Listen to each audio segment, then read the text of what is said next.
Amados hermanos, les recordamos a todos ustedes que estas transmisiones las estamos realizando todos los días martes, miércoles y jueves a las 7 de la noche. Y es un tiempo bastante especial en donde les animamos a que sigan compartiendo estos mensajes. El uso de la tecnología pues ha sido de vital importancia en esta época y para nosotros como iglesia también nos hemos ido adaptando de a poco. Quisiéramos hacerlo más rápido, quisiéramos hacerlo de mejor forma y de seguro que hay cómo. Y agradecemos a todos ustedes por su apoyo, por su contingente, por seguir compartiendo los mensajes que nosotros realizamos y ponemos también a disposición de ustedes nuestra página web de la iglesia. Si usted todavía no la conoce, le invitamos a que por favor ingrese a ella, www.diosesfiel.org. Encontrará historia de nuestra congregación, también tendrá enlaces a las diferentes actividades ministeriales. Si necesita mayor información, se encuentra de igual manera ahí publicado todo lo que usted necesita saber. El protocolo de bioseguridad para el ingreso a los servicios dominicales se encuentra detallado también en nuestra página web. Así también usted tendrá fácil acceso a la aplicación de turnos con los cuales usted puede hacer las reservas. Y finalmente también hay formularios para que usted pueda comunicarse directamente con nosotros.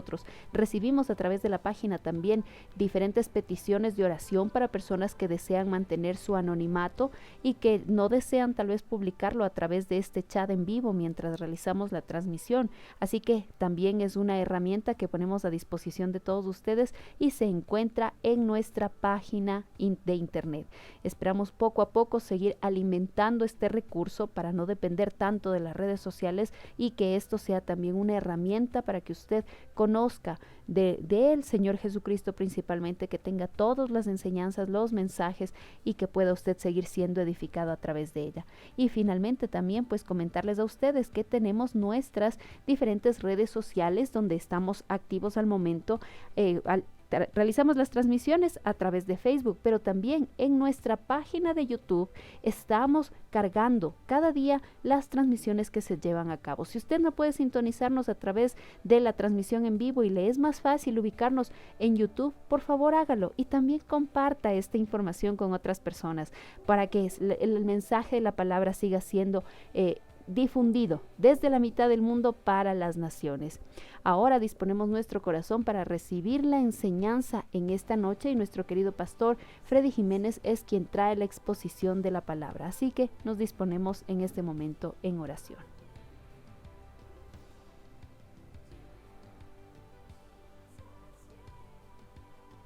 Oremos. Amado Señor, queremos una vez más bendecirte y darte gracias, Padre, por todo lo que tú haces por nosotros. Queremos, Señor, en esta noche reconocer quién tú eres y nos acercamos, Padre Santo, en este momento con nuestros corazones agradecidos, entendiendo, Padre, que eres tú la única fuente de que puedes saciar todas las necesidades de nuestro ser. Ahora tu palabra va a ser predicada, Señor, y sabemos que la Biblia es necesaria para nuestras vidas, es un tesoro que tú nos has entregado. Necesitamos oír la palabra para que nuestra fe crezca. Necesitamos, Señor, que en este mismo momento nos permitas apartarnos de cualquier distracción y abrir nuestro libro precioso. Permítenos, Señor, hacerlo con nuestra Biblia, porque sabemos que nuestros ojos tienen que poner su atención en estas palabras que están escritas.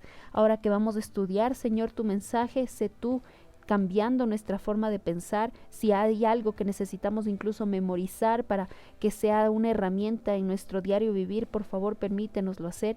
Y sobre todo, Señor, permítenos ahora recibir tu palabra y hacerlo con reverencia y en meditación, Padre Santo, para que todos nosotros podamos ser evaluados a través de tu palabra.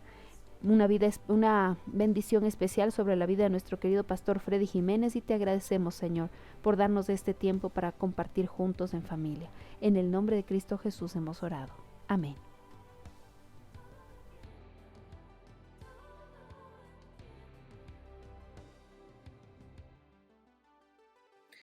Amados hermanos, iglesia amada, muy buenas noches.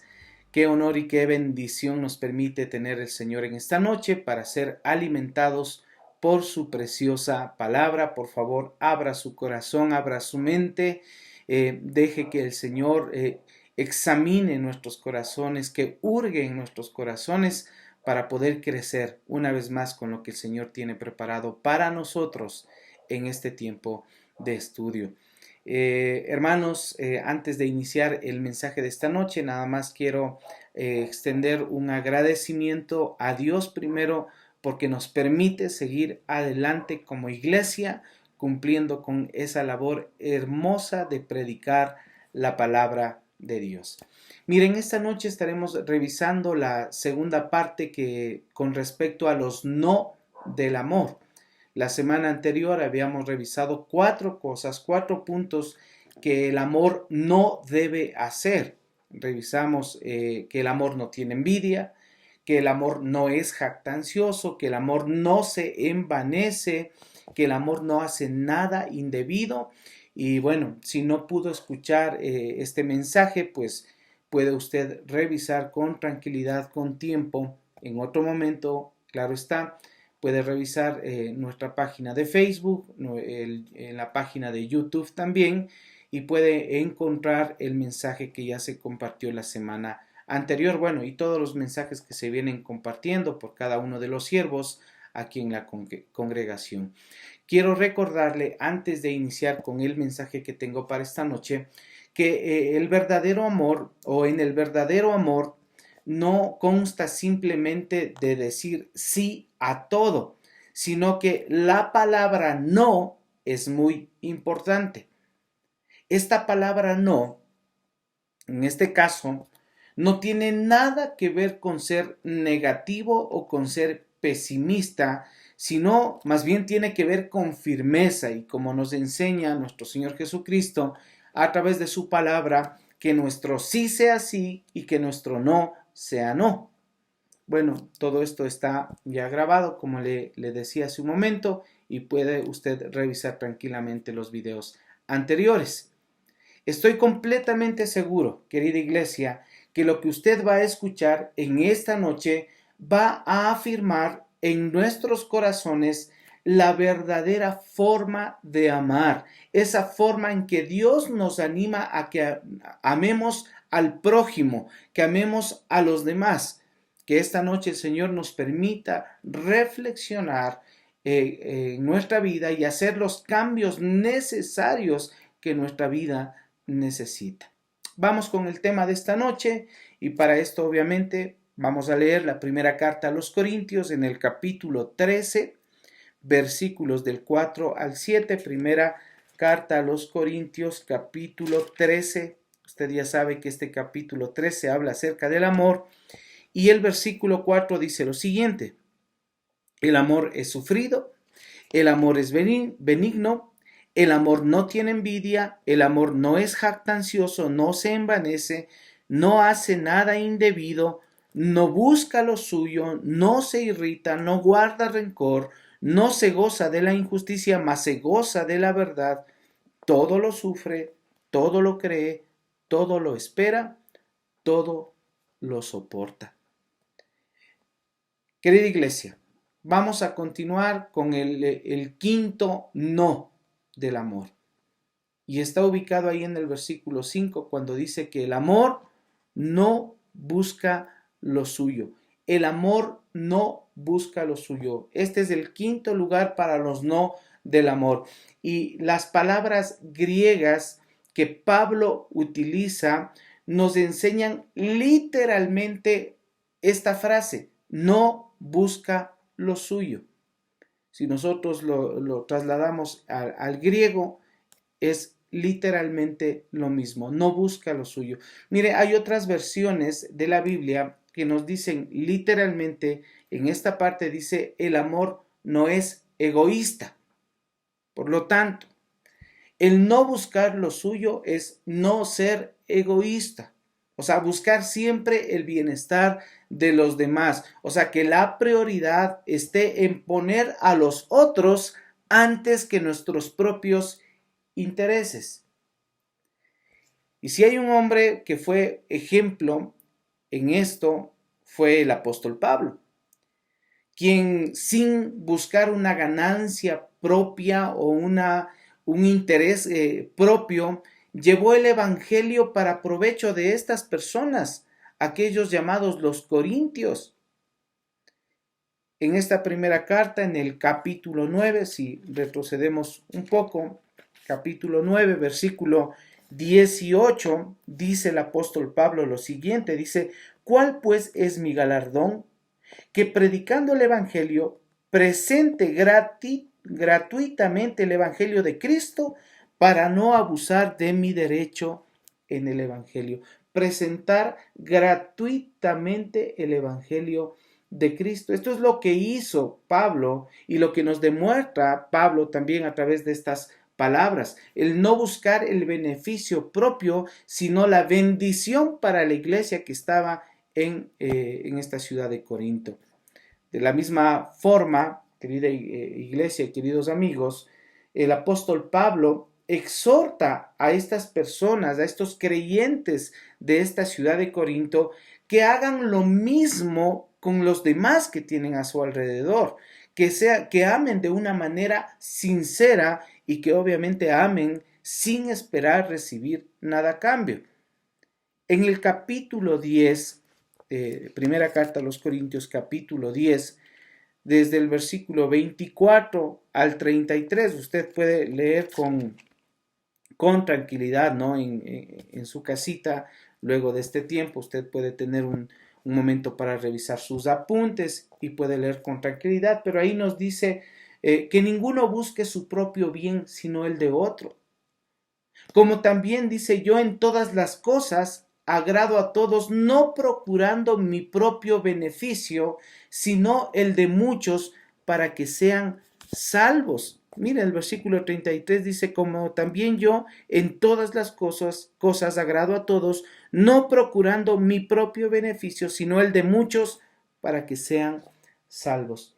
Miren, el verdadero amor no busca lo suyo propio, sino busca el bienestar de su prójimo como un cumplimiento a ese segundo de los mandamientos más importantes que nos enseñó nuestro Señor Jesucristo, ahí en Mateo capítulo 22, versículo 39, que dice, y el segundo es semejante, amarás a tu prójimo como a ti mismo. Este sentimiento de no buscar lo suyo, de no buscar lo mío propio, sino el bien del prójimo, es lo que impulsó a Dios mismo, al Dios Todopoderoso, a enviar a su propio Hijo, al Señor Jesucristo, para que ponga su vida en rescate por muchos, mostrándonos de esa manera así el alcance del verdadero amor. Dios mismo enviando a su propio Hijo para salvarnos a nosotros. O sea, no buscó su propio interés, sino que vio por nuestros intereses, por nuestro bienestar. En la primera carta de Juan, en el capítulo 4, versículo 10, querida iglesia, dice así, en esto consiste el amor, no en que nosotros hayamos amado a Dios, sino que Él nos amó a nosotros y envió a su Hijo en propiciación por nuestros pecados. Por lo tanto, querida iglesia, el verdadero amor no busca lo suyo, o sea, no es egoísta, sino que busca el bienestar del prójimo. Reflexionemos sobre esto y hagámonos algunas interrogantes. Todos deberíamos hacernos estas interrogantes. ¿Cómo somos nosotros al hacer las cosas? ¿Buscamos nuestro propio beneficio o buscamos el bien de los demás? O por lo menos buscamos que haya un bien común. ¿Nos importa de manera real que los que están a nuestro alrededor sean beneficiados, sean bendecidos antes que nosotros? Fíjese esto, ¿nos importa realmente que los demás sean bendecidos antes que nosotros? Mire, estas preguntas son fuertes, pero son preguntas que deberían ubicarnos en cómo está nuestro amor, si estamos amando de manera real, de manera verdadera, con ese amor que nos dice el Señor que debemos amar. Recordemos este quinto no del amor, ¿no? El amor verdadero no busca lo suyo. El amor verdadero no es egoísta. Avancemos un poco más.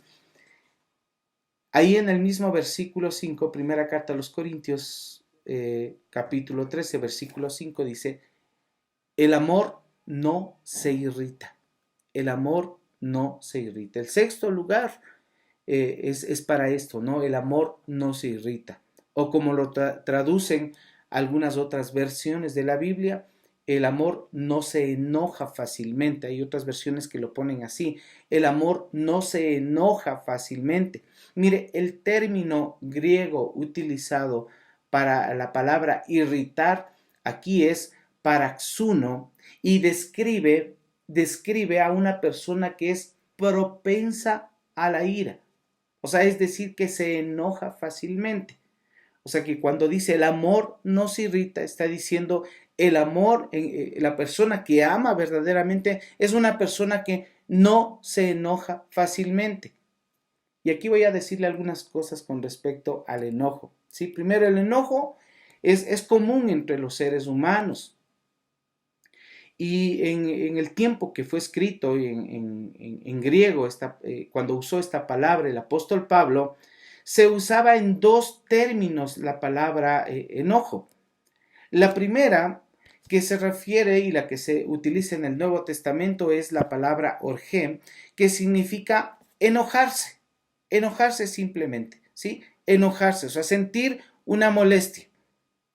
Y el segundo concepto que existe para esta palabra enojo, que es la palabra sumos, es cuando se define a una persona que, a diferencia de simplemente enojarse, tiene una condición de dejarse de agitarse con este sentimiento, de tener una explosión con este sentimiento de ira, de enojo, debido obviamente a la indignación interna que siente, y a veces incluso puede llevarlo a una venganza. O sea, hay estos dos puntos con respecto al enojo. Un enojo que simplemente se siente, una molestia, y otro que es el enojo que se expresa, que se desborda en la vida de una persona. Por lo tanto, el sentir enojo no es malo del todo, ¿no? Lo malo es llegar a dejarnos controlar por esa ira, controlar por ese enojo, el cual nos puede llevar a hacer acciones, a hacer cosas, a tener acciones indebidas.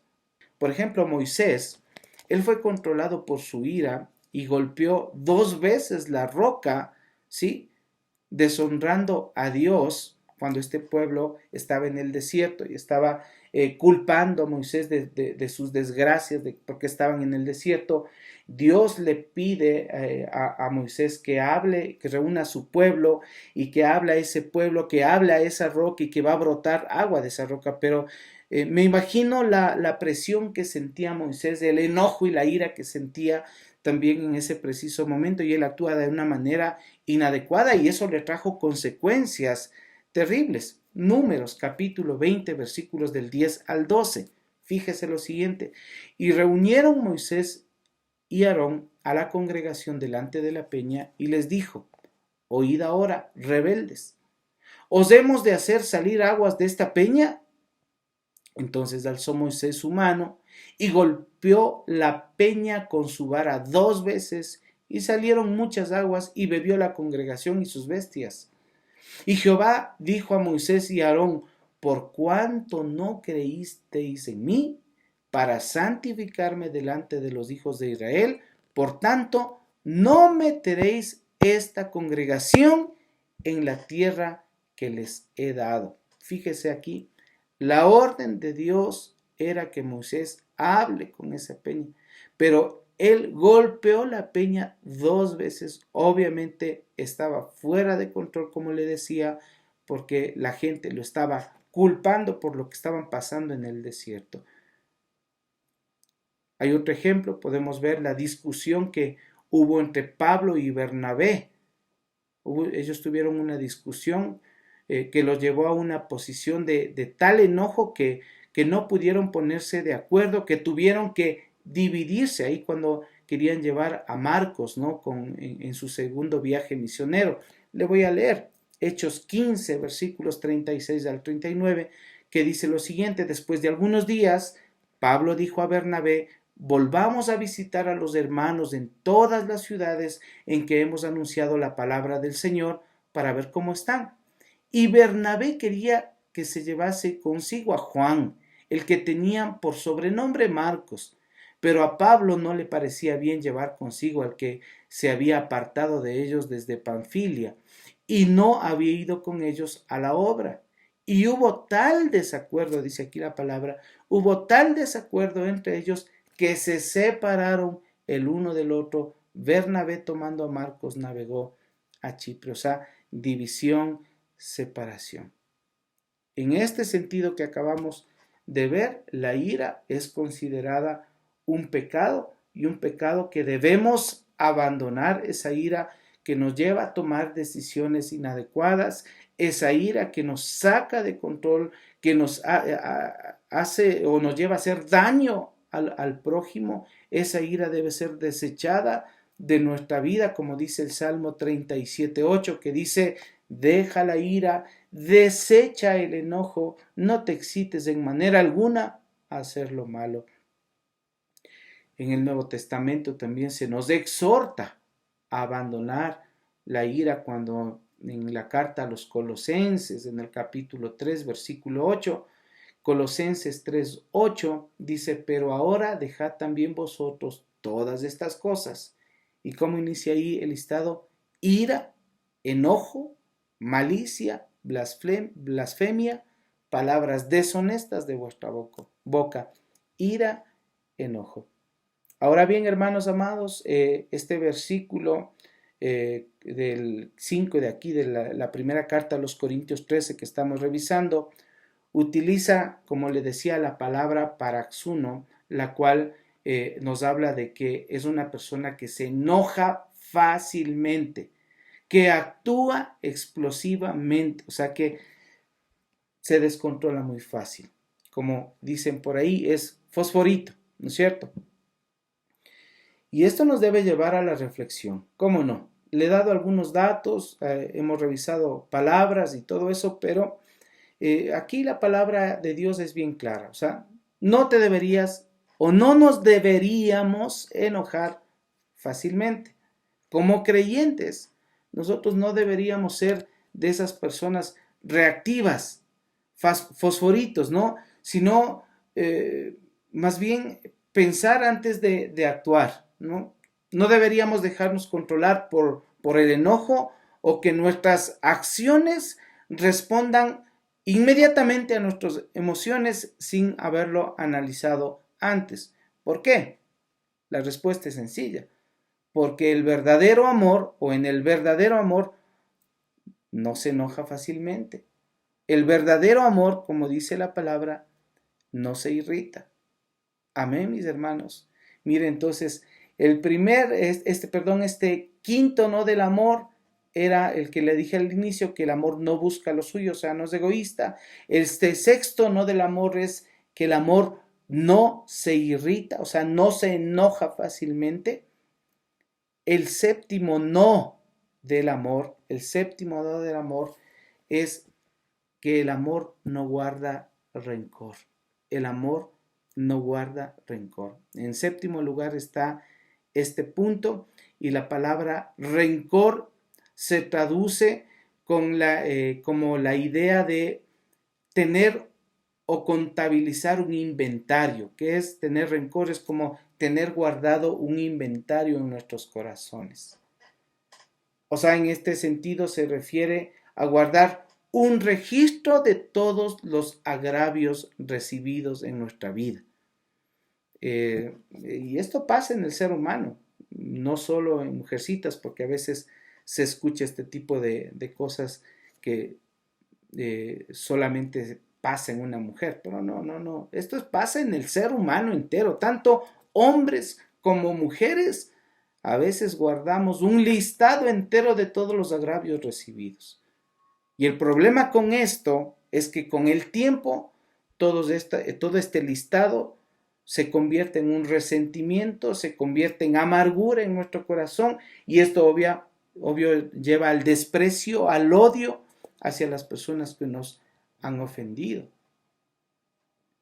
Hay una enseñanza de parte de nuestro Señor Jesucristo en el gran sermón del monte, y que en pocas palabras que están escritas justo en este versículo del 21 al 26, Mateo 5, del 21 al 26, nos describe prácticamente lo que es tener rencor en el corazón, y lo compara con un homicidio. Fíjese en esta lectura.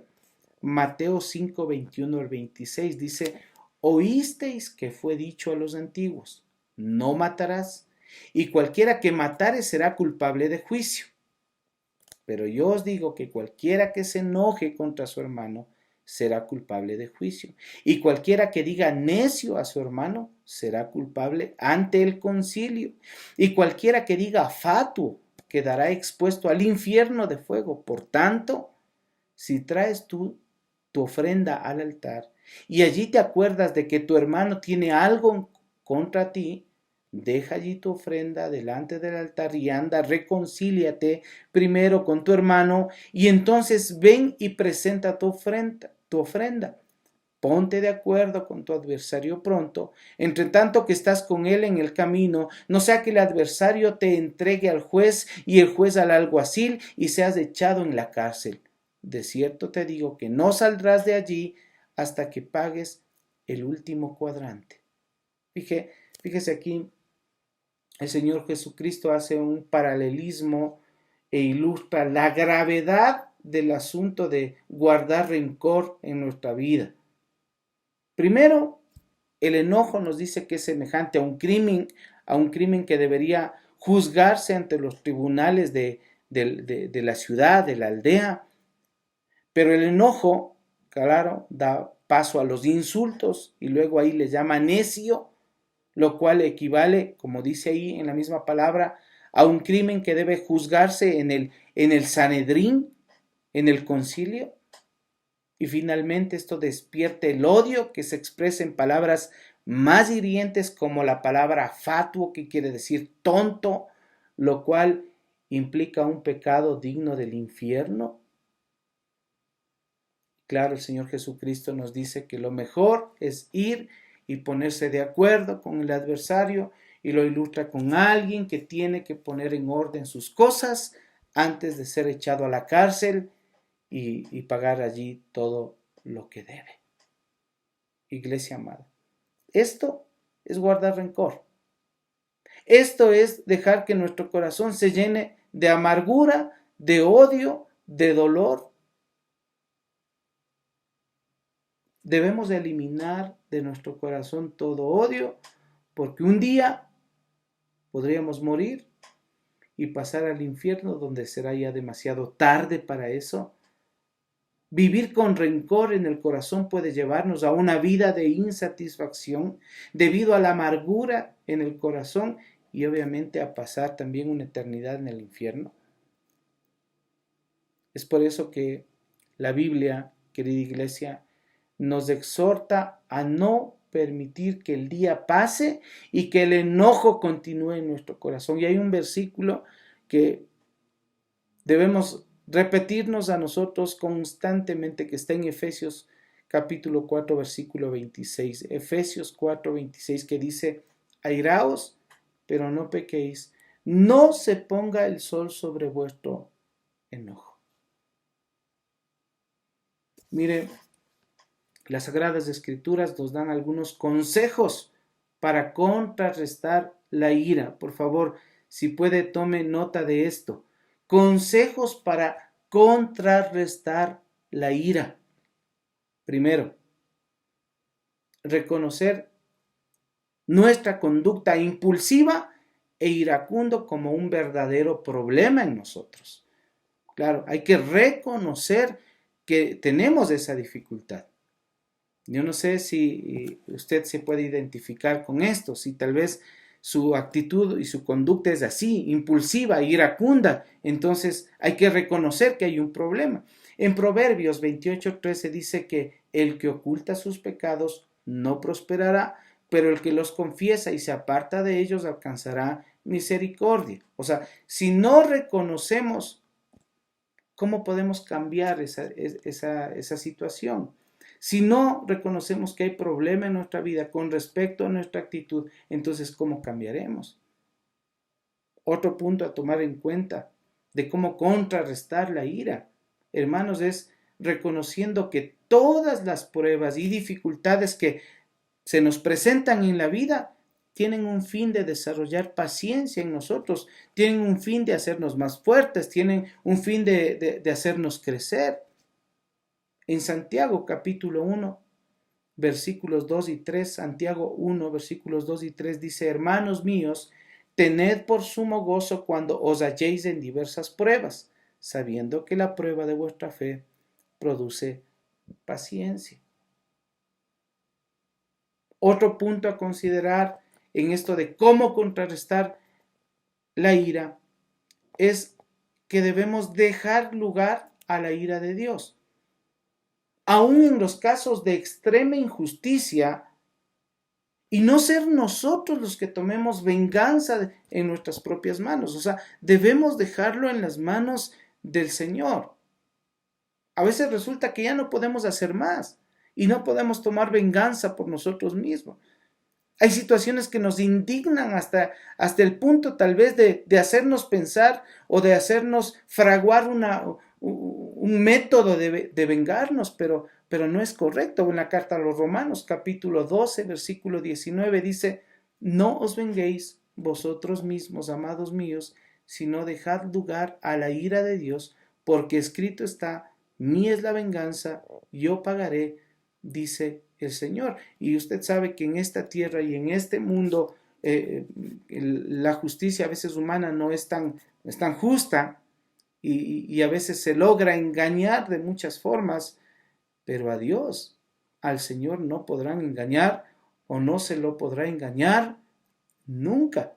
Por lo tanto, hay que dejar lugar a la ira de Dios y Él sabrá tomar el pago necesario sobre eso. Otra forma de contrarrestar la ira, querida iglesia y queridos amigos, otra forma de poder apaciguar esa ira es combatir el mal con el bien, o sea, no devolviendo mal con mal. Lo dice en la carta a los Romanos, capítulo 12, versículo 21. Romanos 12, 21 dice: no seas vencido de lo malo, sino vence con el bien el mal. ¿Cómo hacerlo? Mire, orar aún hasta por nuestros enemigos. Y sabemos que en la práctica no es fácil al recibir un agravio y uno devolver con bien ese agravio, pero eso calma, la verdad que calma la ira, y eso vuelve a traer la paz en medio de estas circunstancias de altercados y de problemas.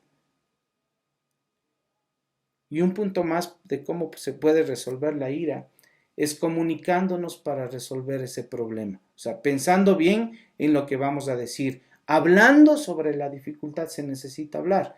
Por eso es que en Proverbios 19:11 dice: la cordura del hombre detiene su furor y su honra es pasar por alto la ofensa.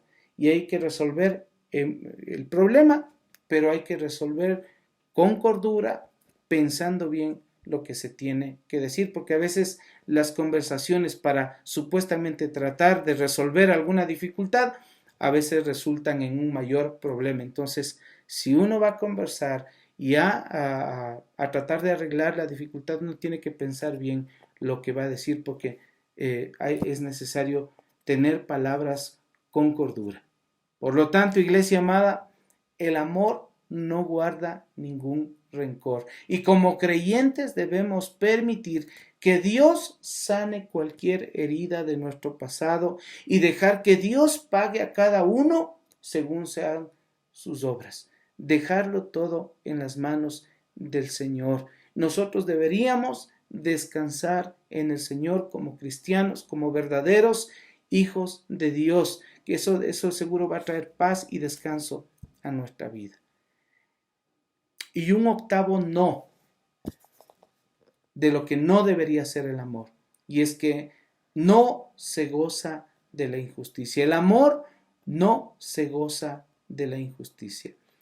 Lo dice el versículo 6 y 7, ¿no? Dice: el amor no se goza de la injusticia, mas se goza de la verdad, y termina diciendo todo lo sufre, todo lo cree, todo lo espera, todo lo soporta. Entonces, definitivamente el amor no se goza de la injusticia. Esta parte es muy clara de percibirla, de entenderla. O sea, el amor prácticamente se puede ver en esto, que es la suma de grandes virtudes que reflejan la verdadera justicia de Dios. Aquí vemos, por ejemplo, que el verdadero amor se manifiesta en esto de no gozarse de la injusticia. Es decir, que nadie ama o nadie que ama puede alegrarse del mal de otra persona. Eso es. Alguien que ama verdaderamente no puede alegrarse porque a otra persona le va mal. Al contrario, debe gozarse en el Señor, gozarse por la verdad. Y existen razones bíblicas, querida iglesia, razones bíblicas por las que nosotros no debemos alegrarnos del mal ajeno. No debemos alegrarnos del mal ajeno porque, iglesia amada, el mal se devuelve. Ezequiel 25, versículos 6 y 7. Esto es para que lo lea tranquilamente en casita. Yo le voy a leer en este momento. Ezequiel 25, 6, 7 dice: porque así ha dicho Jehová el Señor, por cuanto batiste tus manos y golpeaste con tu pie y te gozaste con el alma, con todo tu menosprecio para la tierra de Israel, por tanto, he aquí yo extenderé mi mano contra ti y te entregaré a las naciones para ser saqueada. Te cortaré de entre los pueblos y te destruiré de entre las tierras, te exterminaré y sabrás que yo soy Jehová. Qué tenaz. Por alegrarse del mal de otra persona. Debemos saber también que lo que sembramos, eso es lo que cosechamos. En Gálatas 6:7 se nos dice, no os engañéis, Dios no puede ser burlado, pues todo lo que el hombre sembrare, eso también segará. Si yo me alegro por el mal de otra persona, seguro voy a cosechar lo mismo. Y otro punto a considerar por el cual uno no se puede alegrar del mal del prójimo es que Dios puede avergonzar nuestra vida prosperando a nuestros enemigos caídos. Miren Proverbios 24, versículos del 17 al 18, dice: cuando cayere tu enemigo, no te regocijes, y cuando tropezare, no se alegre tu corazón, no sea que Jehová lo mire y le desagrade, y aparte de sobre él su enojo. ¿Y esto qué implicaría? Ver al enemigo prosperando, y eso posiblemente hasta cause otro tipo de sentimientos en ese corazón con un sentir inadecuado. Hermanos, la palabra es clara y nos enseña que hay consecuencias que una persona debe asumir cuando se alegra de las desgracias de los demás.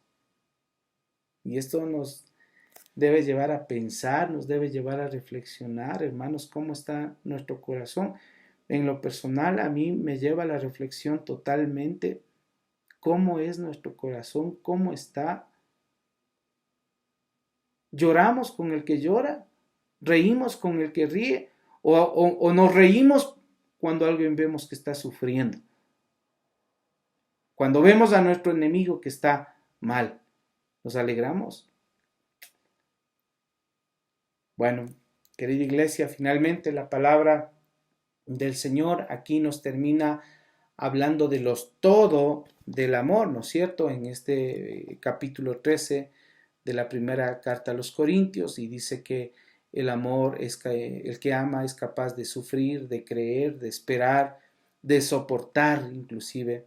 Y espero, Dios mediante, la próxima semana revisar estos todo del amor, y que a veces si no se entiende realmente qué significa esto del amor, todo lo sufre, todo lo cree, todo lo espera, todo lo soporta, a veces se tiene una idea equivocada de lo que es amar verdaderamente.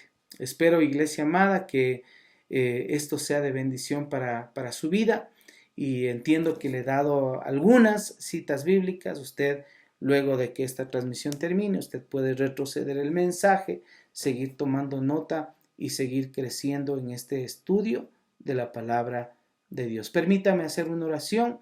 Amado Dios, gracias por este tiempo de estudio. Gracias porque nos tienes en tus cosas, mi Señor. Levanto una oración por cada persona, Señor, que está siendo parte de este estudio de la palabra, Señor. Ayúdalos y te clamo porque los guardes en este tiempo difícil. Guarda su salud, Señor. Y si hay alguien que está en una cama de hospital, que seas tú cubriéndolo y levantándolo, Señor. Si hay alguna persona que tiene familia que está pasando enfermedad, Señor, que tú los consueles, que tú los fortalezcas como nunca antes, mi Señor, que sean levantados por ti. Gracias, mi Señor, por bendecirnos y estamos en tus manos en el nombre de Cristo Jesús. Amén y amén. Que Dios los bendiga, querida iglesia.